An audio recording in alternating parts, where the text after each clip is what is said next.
Hammaga salom yana bir marotaba. Bugun ikkinchi kun. Ekskursiyaga otlanamiz bugun. Do'stlar, ajoyib ekskursiyaga.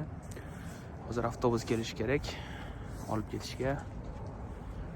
O'shani kutib turibman.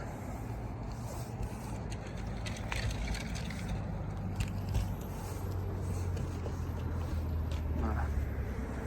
Turistlar, mahalliy aholi hamma turib allaqachon ishga, o'qishga va boshqa yumushlarga jo'nab ketishmoqda. Hayot qizg'in.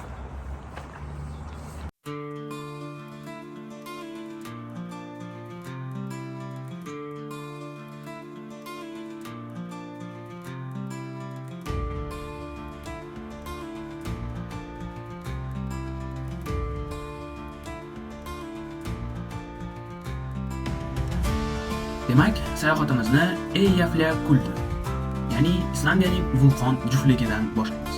U Katla vulqoni bilan bitta joyda joylashgan. Bilasiz, Islandiya ikkita tektonik plita tutashgan O'rta Atlantika tizmasida joylashgan. Bu esa u yerda vulqonlarning mavjudligidan aylanadi. Bu vulqonlar aktiv bo'lib, oxirgi marta Eyjafjallajökull vulqoni 2010-yilda otilgan. O'shanda Yevropa bo'ylab havo qatnovi izdan chiqib, haftalar davomida minglab reyslar bekor qilindi. Island tilidan tarjima qilganda bu nom Orol tog' muzligi degan ma'noni anglatadi. Chunki u ham vulqon, ham muzlikdir. Bugungi sayohatimni aynan mana shu vulqondan boshladim. Va yana yo'limizda davom etdik. Chunki bizni undan ham qiziqroq joylar kutib turibdi. Keyingi manzilimiz Skogafoss sharsharasi.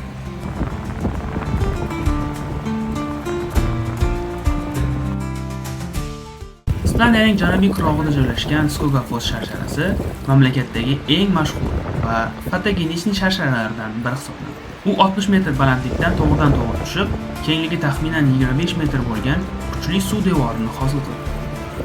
Skogafossning o'ziga xos jihati, quyoshli kunlarda sharshara purkagan suv tomchilaridan ko'pincha qo'sh kamalak hosil bo'ladi. Bu fotograflar va Instagram foydalanuvchilarining sevimli manzarasi hisoblanadi. Sharshara momaqaldiroqdek gumburlaydi. Suv zarralari esa sizni tetiklashtiradi va uning ko'rinishi sizni hech qachon yodingizdan chiqmaydi. Sharshara yonida tepaga olib chiqadigan zinapoya bo'lib, u taxminan 500 ta pog'onadan iborat. U yerdan sharsharaning okean tomonga qarayotgan Skoga daryosining qushnigoh parvozidan ko'rinishini kuzatishingiz mumkin. Skogafossga borish oson. U asosiy halqa yo'li yaqinida joylashgan bo'lib, Reykjavikdan taxminan 2 soatlik masofada. Bu yerda avtoturargoh, yaqin atrofda qahvaxona va hatto mehmonxona ham mavjud. Mahalliy afsonaga ko'ra, vikinglar boshlig'i sharshara ortiga bir sandiq oltin ko'mgan ekan. Odamlar sandiqni ko'rganini aytishadi, lekin hech kim uni hech qachon qo'lga kirita olmagan. Bizning navbatdagi manzilimiz o'ta ajabtovur joy. Aytilishi qiyin bo'lgan Solheimajökull, ya'ni inglizchadan tarjima qilganda quyosh uyi deb aytiladigan bu muzlik Islandiyaning eng qulay borib kelinadigan muzliklardan biridir. Solheimajökull muzligi ulkan Mýrdalsjökull muzligining bir qismi bo'lib, u muzli yoriqlar, to'q ko'k rang va ajoyib manzarasi bilan Janubiy Islandiyaning eng mashhur muzligi sifatida diqqatga sazovor. Ushbu muzlikning relyefi doimiy ravishda o'zgarib tursa-da, uning uzunligi taxminan 8 kilometr va kengligi 1-2 kilometr atrofida. Islandiyaning janubiy qirg'og'ida joylashgan ushbu muzlik muz sayohatlari va hayking uchun ajoyib manzil hisoblanadi.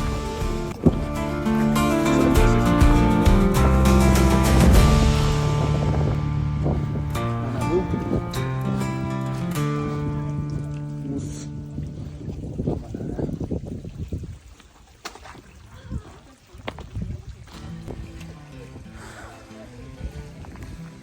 Eyjafjallajökull muzliklari. Ulkan muzlik ortinda turibdi. Ammo ko'rib turganingizdek, yoz paytida eriydi mana. Yozda eriydi, umuman eriyapti muzliklar. Buni tadqiqotchilar, ekologiya bilan shug'ullanadiganlar ham ta'kidlashyapti va menimcha yaqin 100 yilliklar ichida bu muzliklar yanada qisqarib tog'ning narigi tarafiga o'tib ketishi ham mumkin. bu tabiatimizga qanchalik zarar keltiradi, bunisi hali qorong'u. Chunki Islandiyadagi muzliklar erishi bu havo haroratini dunyo bo'yicha ko'tarilishiga ham sabab bo'lishi mumkin deyishadi. Shu sababdan bu muzliklarni saqlab qolish yo'llarini ham olimlar izlashyapti. Ammo hozircha hech bir amaliy natija yo'q.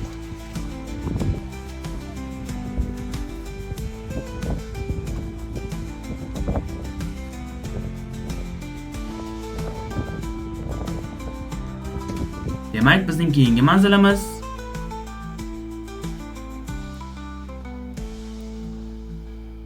Vik qishlog'i. Vik qishlog'i kichkina bo'lsa-da, unda yetarlicha turar joylar mavjud bo'lib, u halqa yo'li bo'ylab sayohat qiluvchilar uchun asosiy manzilga aylanib ulgurgan. O'tgan 10 yil ichida qishloq aholisi 2 baravarga oshib, deyarli 1000 kishiga yetdi. Ularning qariyb yarmi muhojirlardir. Vik qishlog'i aholisi oldinlari baliqchilik bilan shug'ullangan bo'lsa, hozirda tijorat va turizm ularning asosiy kasbiga aylanib ulgurgan. Aynan mana shu supermarketda biz ham to'xtab o'tib, ovqatlandik va shu orada men bu yerdagi mahalliy do'konlarni aylandim.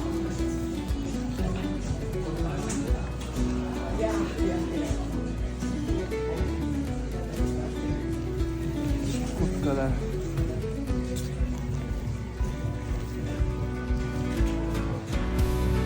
O'zimga bitta olishim kerak.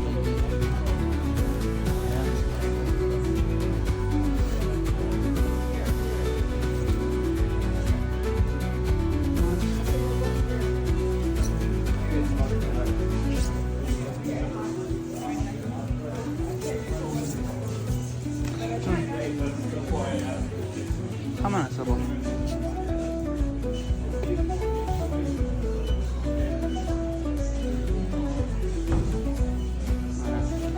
Ayollar uchun, yosh bolalar uchun.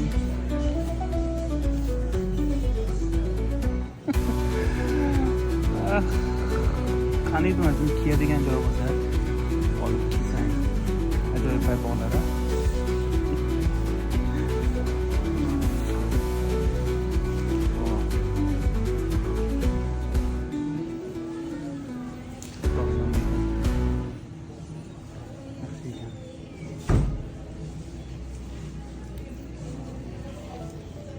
Yurganimda yaxshi-da. Hech bilmaganman.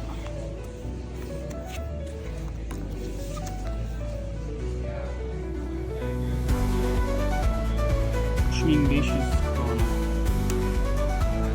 где-то 100 minglar atrofida. Mana shu 200 ming atrofida.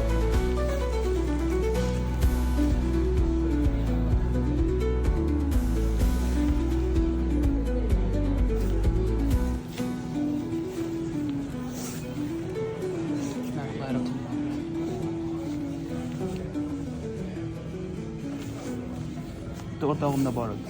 Yaqin o'rtog'imniki. Shunga o'xshash. Videoni ko'rsa tushunadi. Ancha kiydi.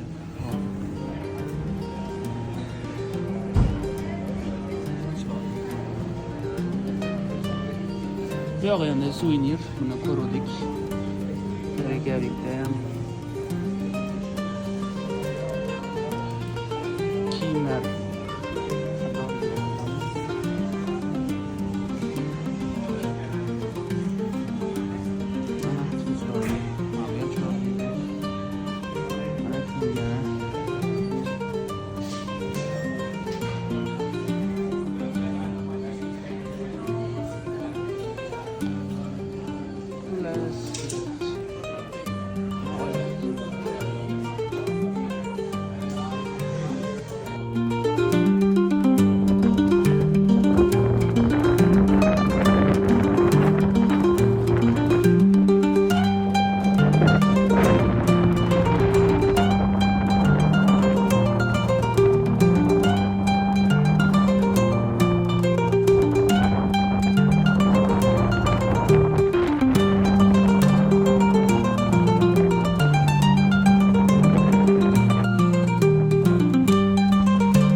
Hammaga salom do'stlar. Mana bitta sohil bo'yidamiz. Mana bu mashhur ko'rib turganingiz qoyalar nomini tagida yozaman, chunki o'qidim, eslolmadim. Qanday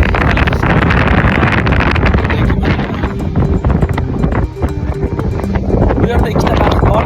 Birinchisi joyga kelishni o'zini baxt.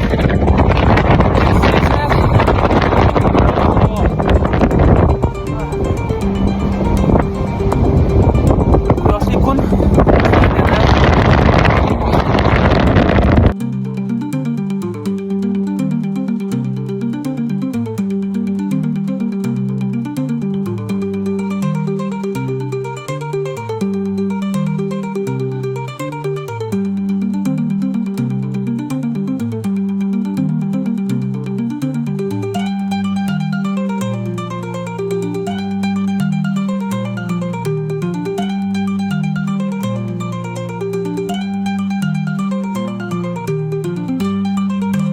va meni kutgan Islandiyada eng borishni orzu qilgan joylardan biri. Reynisfara Black Sand Beach yoki qora qumloq. Reynisfara Islandiyadagi eng mashhur qora qumli sohil bo'lib, u o'zining go'zal manzarasi bilan ajralib turadi. U janubiy sohilda, shundoqqina Vik qishlog'i yaqinida joylashgan bo'lib, Reykjavikdan deyarli 2 soatlik yo'lda. National Geographic bu sohilni dunyodagi eng yaxshi 10 ta tropik bo'lmagan sohillar qatoriga kiritgan. Buning sababini tushunish qiyin emas. Reynisfaraga tashrif buyurgan insonlar ulkan bazalt ustunlar va qora qum fonida ajoyib rasmlarga tushish va mazza qilib sayohat qilish. Reynisfaraga yetib kelgach, darhol ko'zingiz Shimoliy Atlantika okeanidan ko'tarilgan tishli dengiz qoyalariga tushadi. Bu 66 metr balandlikdagi qoya ustunlari Reynisdrangar deb nomlanadi. Islandiya xalq og'zaki ijodiga ko'ra, Reynisdrangar qoyalari bir paytlar trollar bo'lgan. Ular kemalarni okeandan qirg'oqqa tortib chiqarishga urinayotganda, quruqlikka yetib kelishga juda ko'p vaqt sarflashgan. Tong yotganda esa ular toshga aylanib qolishgan. Hatto bugungi kunda ham mahalliy aholi tog'dagi uylarini sog'inib qolgan trollarning nolalarini eshitish mumkinligiga ishonadi. Xo'sh, nima uchun Reynisfarada qum qora rang? Buning sababi uning vulqon tarixida yashiringan. Qum ob-havo ta'sirida, shamol, yomg'ir va harorat o'zgarishlari natijasida tog' jinslarining mayda zarrachalariga parchalanishidan hosil bo'lgan. Reynisfarada qum dastlab qora va to'q kulrang vulqon jinslaridan tashkil topgan. Bu to'q rang tarkibida temir miqdorining yuqoriligi tufayli yuzaga kelgan deydi olimlar. Ammo nima bo'lganda ham bu vulqon va qum sohillari o'zining takrorlanmas go'zalligi bilan butun umr yodingizda saqlanib qoladi.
yo'lning oxirgi manzili bu Selja Landfoss sharsharasi. Islandiyaning janubiy sohilida joylashgan Selja Landfoss sharsharasi mashhur muzlik bilan qoplangan.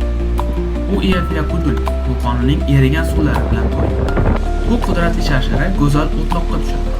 Biroq sharsharaning asosiy diqqatga sazovor joyi suv pardasi ortidagi so'qmoq. Bu yo'ldan yurish sharsharaning noyob manzarasini orqa tarafdan ko'rish imkonini beradi.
Sorry.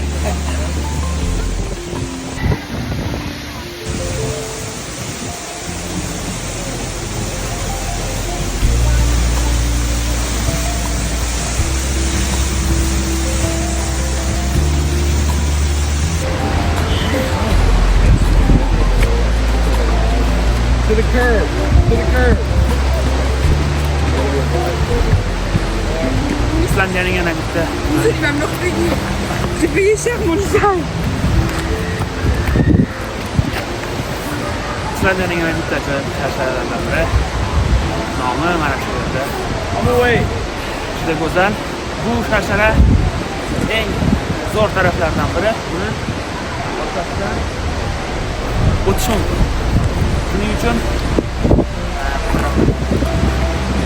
orqasidan bemalol o'ta olasiz.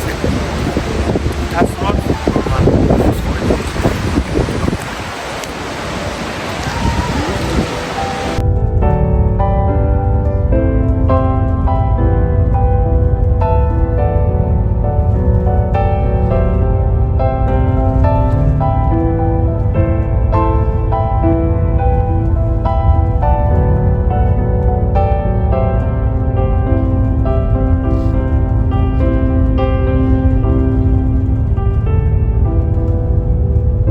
Umringizda ochiq okeanda yurib, kitlarni kuzatganmisiz?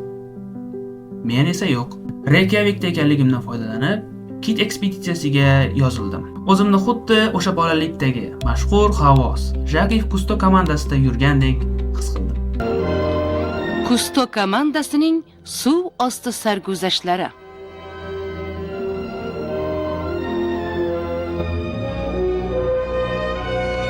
Rejissyor Philippe Cousteau. Dunyoda kitlarni kuzatadigan joylar juda ham kam. Islandiya bundan mustasno. U o'zining atrofidagi sovuq va toza suvlarda kitlarning 20 dan ortiq turi, jumladan bukri kit va yo'l-yo'l kitlar va hatto yer yuzidagi eng ulkan hayvon bo'lmish ko'k kitni ham uchratish mumkin. Reykjavik shahri markazidan qisqa masofada joylashgan eski bandargohdan yil bo'yi sayohatlar uyushtiriladi.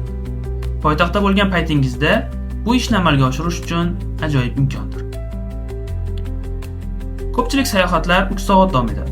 Bizniki ham xuddi shuncha davom etdi. 40 daqiqa yo'l yurganimizdan keyin qayiq motorlarini o'chirib, kemadagi barcha insonlar tepaga, palubaga chiqdik va kitlarning chiqishini kuzata boshladik.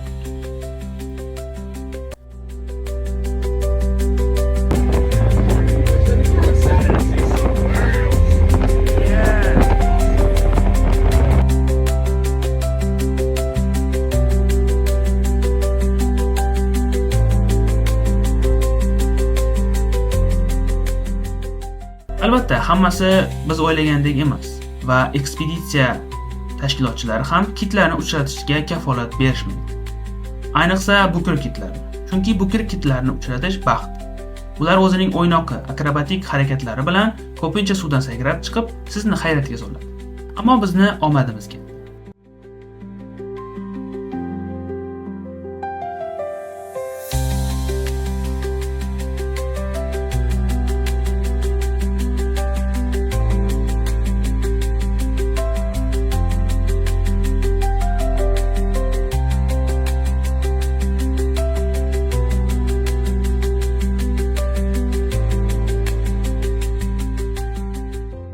Men umrimda birinchi marotaba kitni uchratdim. Bu yo'l kit edi.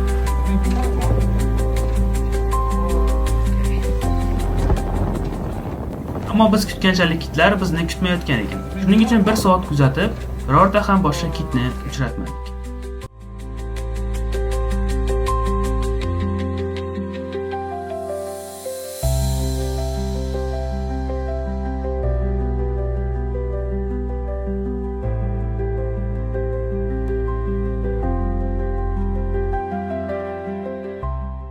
Ammo bizni omadimiz boshqa joydan chiqib qoldi.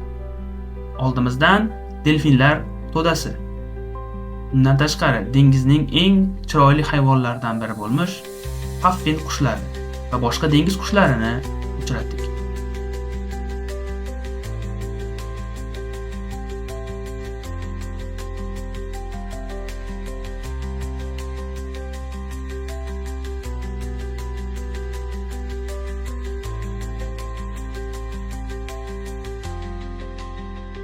Kitlarning eng faol bo'lgan asosiy mavsumi bu apreldan oktyabrgacha bo'lib, aynan o'sha davrlarda ular okean suvlarida juda ham aktiv bo'lishadi.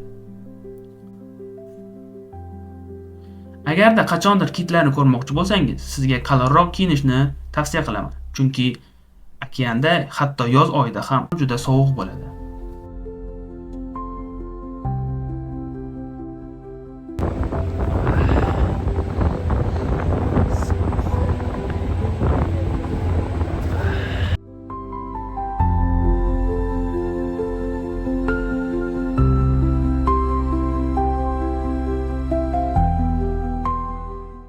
Siz tabiat ishqibozi bo'lasizmi yoki shunchaki unutilmas narsalarni ko'rishni istaysizmi? Islandiyada kit kuzatish bu sizni hayratga solishi aniq bo'lgan mashg'ulotdir. Dunyodagi eng ulkan hayvon, yovvoyi, erkin va sizdan atiga bir necha metr narida suzib yurishini his qilish juda ajoyib.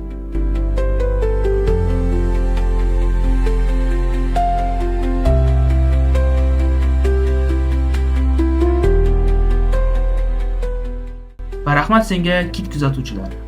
Va rahmat senga Jacques-Yves Cousteau. Okean hayot beshigi. Zamin tog'larining naqqoshi. Ko'kna va shafqatsiz, har hududsiz koinot.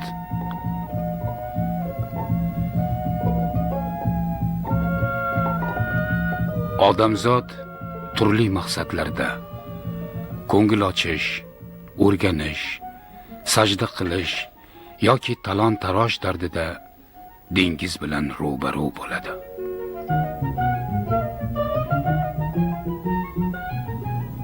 Ba'zilarini esa qaynoq muhabbat, hayot xilqatini yaqinroq o'rganish armoni tortadi. Hammaga salom. Bugun sayohatimning 4-kuni. Yana bitta go'zal bir manzilga yo'l olyapman. Boshida o'ylagandim 4 kun nima qilaman Islandiyada.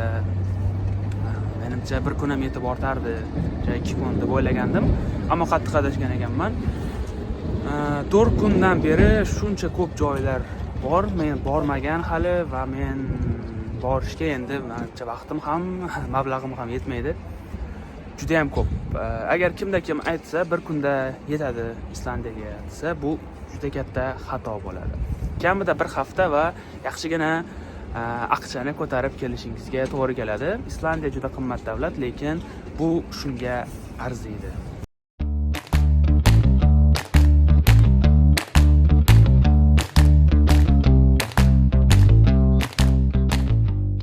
Agar siz Islandiyada qulay, ammo shu bilan birgalikda tabiat bilan uzviy bog'liq geotermal cho'milish joyini izlayotgan bo'lsangiz, Hvammsvik issiq buloqlari orzuyingizdagi manzil bo'lishi aniq. Reykjavikdan atigi 45 daqiqalik masofada joylashgan bu yashirin marvarid Kitfjordi deb nomlanadigan qo'ltiq tomon yuz bergan. Hvammsvik Atlantika okeani bo'ylab 8 ta tabiiy issiq havzadan tashkil topgandir. Hovuzlar shundoqqina dengiz qirg'og'ida joylashgan. Manzara esa mutlaqo go'zal va sokin. Okean to'lqinlari, tog'lar va atrofda hech kim yo'q. Hvammsvik Moviy lagunadek mashhur emas, ammo u juda minimalistik va zamonaviy jihozlangan. Shinam kiyinish xonalari, sauna va islandcha taomlar hamda ichimliklar taklif qiladigan restoran barga ega. Mashhur Moviy lagunadan farqli, u gavjum emas. Hvammsvik osoyishta. U yerda na olomonni, na shovqinni uchratasiz. Faqatgina tabiat, issiqqina suv va siz borsiz. Mening shaxsiy tajribamdan kelib chiqib, bu yerga kelish uchun oldindan buyurtma berganingiz afzal. Chunki joylar juda ham cheklangan. Menga yoqqan tarafi, Hvammsvik yil bo'yi ochiq. Ayniqsa qishda yoki shimol yog'dusi ostida bu joy juda ham mo'jizakor ko'rinadi. O'zingiz bilan kelishda cho'milish kiyimlarini olib kelishingiz mumkin. Ammo zarur bo'lsa, bu yerda sochiq yoki kiyimlarni ijaraga olishingiz mumkin.